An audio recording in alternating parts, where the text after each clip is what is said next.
జై వీరబ్రహ్మ జై గోవిందమాంబ జై.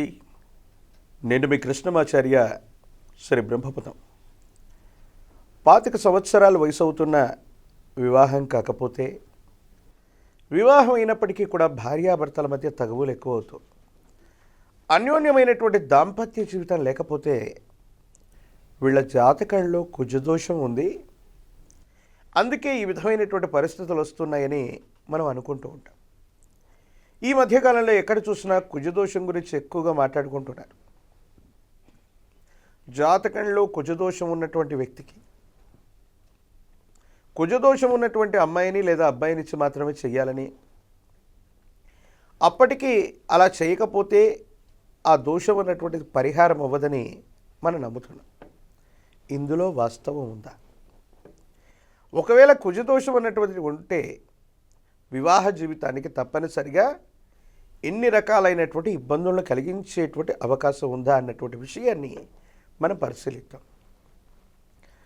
అంగారకుడు మనం జన్మించినటువంటి జన్మ లగ్నం నుండి లగ్నం, చతుర్థం, సప్తమం, వ్యయ స్థానాల్లో ఉంటే దోషయుక్తమైనటువంటి పరిస్థితి. ఎక్కడో చోట అంగారకుడు 12 స్థానాల్లో ఓ స్థానంలో తప్పనిసరిగా ఉండాలి. మనం జన్మించినటువంటి జన్మ లగ్నానికి అంగారకుడికి మిత్రత్వమో, శత్రుత్వమో లేదా సమానమైనటువంటి స్థితిగతులను కలిగి ఉంటాడు. అది ఎవరి జాతకాన్ని బట్టి వాళ్ళకి మారుతుంది.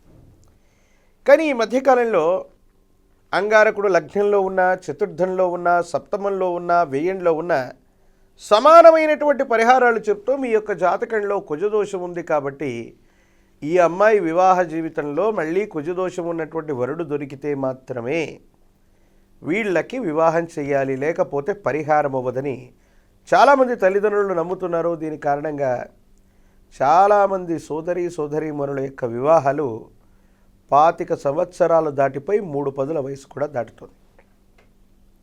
ఇది వాస్తవం కాదు.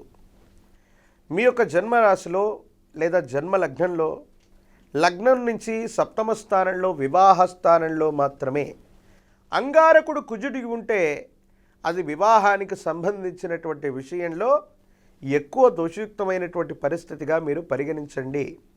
ఇక వేరే స్థానంలో ఉంటే, వేరే భావంలో ఉంటే అంగారకుడు దోషమై ఉండవచ్చును, కానీ అది వివాహ జీవితానికి సంబంధించిన ఇబ్బంది కాదు, వేరే రకమైనటువంటి ఇబ్బందినిచ్చేటువంటి అవకాశం. ఓకే, ఒకవేళ మీ యొక్క జాతకంలో వివాహం ఆలస్యం అవుతుంది, అది అంగారకుడి యొక్క దోషం అవ్వచ్చు, వేరొక కారణం అవ్వచ్చు. తీవ్రతరంగా ప్రయత్నాన్ని కొనసాగిస్తూ ఉన్నప్పటికీ కూడా 25 సంవత్సరాలు దాటిపోయాయి, వివాహం అవ్వట్లేదు. లేదా 3 పదుల వయసు దాటినప్పటికీ కూడా వివాహానికి సంబంధించినటువంటి పరిస్థితుల్లో ఏమాత్రం ముందు కదలట్లేదు. ఒకవేళ వివాహం అయితే భార్యాభర్తలు కూడా విడిపోయేటువంటి పరిస్థితులు ఉన్నాయి. అంటే తప్పనిసరిగా మీ జాతకంలో అంగారకుడు దోషంగా ఉన్నాడు, దోషయుక్తమైనటువంటి స్థితిగతుల్లో ఉన్నారని మనం అనుకోవాలి.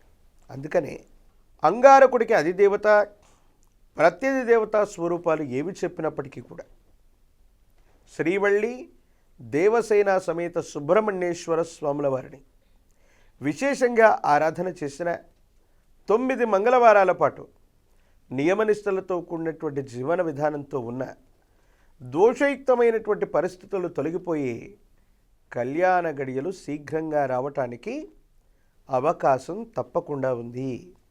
కాబట్టి మీ సమీప ప్రాంగణంలో ఎక్కడైనా ప్రశస్తవంతమైనటువంటి విశేషవంతమైనటువంటి శ్రీవల్లి దేవసేన సమేత సుబ్రహ్మణ్యేశ్వర స్వామివారిని దర్శనం చేసుకుని 9 మంగళవారాల పాటు నియమనిష్టలతో కూడినటువంటి జీవన విధానంతో ఉంటూ సుబ్రహ్మణ్యేశ్వర స్వామివారి యొక్క ఆలయ ప్రాంగణానికి వెళ్ళి 9 మంగళవారాలు కోడిగ్రుడ్డు, కోడి మాంసం, పన్నీరు, పొట్లకాయ, చున్నుపాలు వీటిని నిషేధించి మీరు గనక నిగ్రహంగా ఉండి సుబ్రహ్మణ్యేశ్వరుడి యొక్క ఆరాధన విశేషంగా చేయటం వల్ల మీ జాతకంలోని సమస్తమైనటువంటి కుజదోషాలు నశించటమే కాదు, వివాహ సంబంధమైనటువంటి పరిస్థితుల్లో ఉన్నటువంటి ఇబ్బందులు తొలగిపోయి మీకు శీఘ్రంగా వివాహం జరుగుతుంది.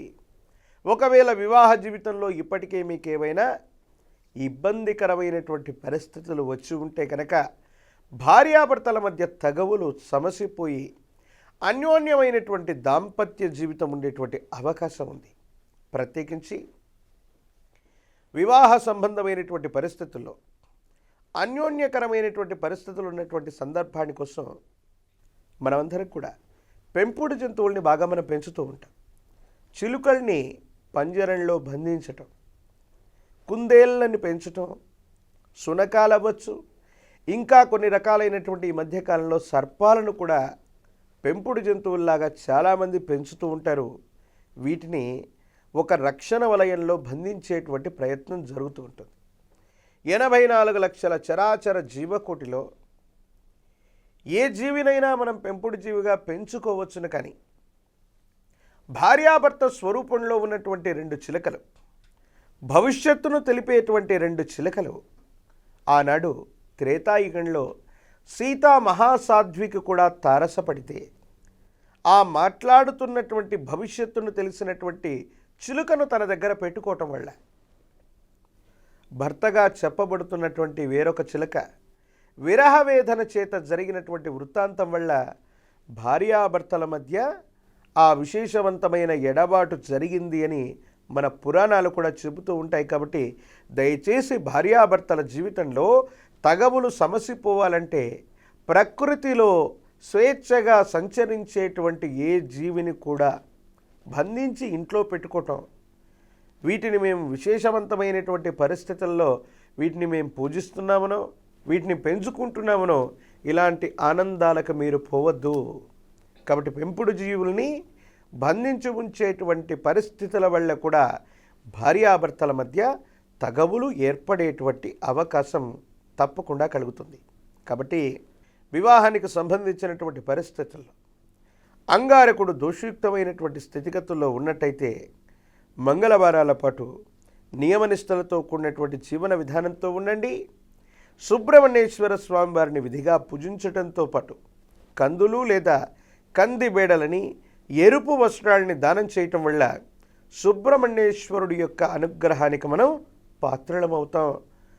సుబ్రహ్మణ్య మమదేహి కరావలంబం, సుబ్రహ్మణ్యేశ్వర స్వాముల వారికి సంబంధించిన కరావలంబ స్తోత్రాన్ని కూడా అనునిత్యం చదువుకుంటూ ఉంటే వివాహానికి సంబంధించినటువంటి విషయంలోని సంకటాలు తొలగిపోయి అనుకూలవంతమైనటువంటి పరిస్థితుల్లో జీవితం ఉంటుంది. భవిష్యత్తంతా కూడా చక్కగా ఉండేటువంటి అవకాశం తప్పకుండా మీకు కలుగుతుంది.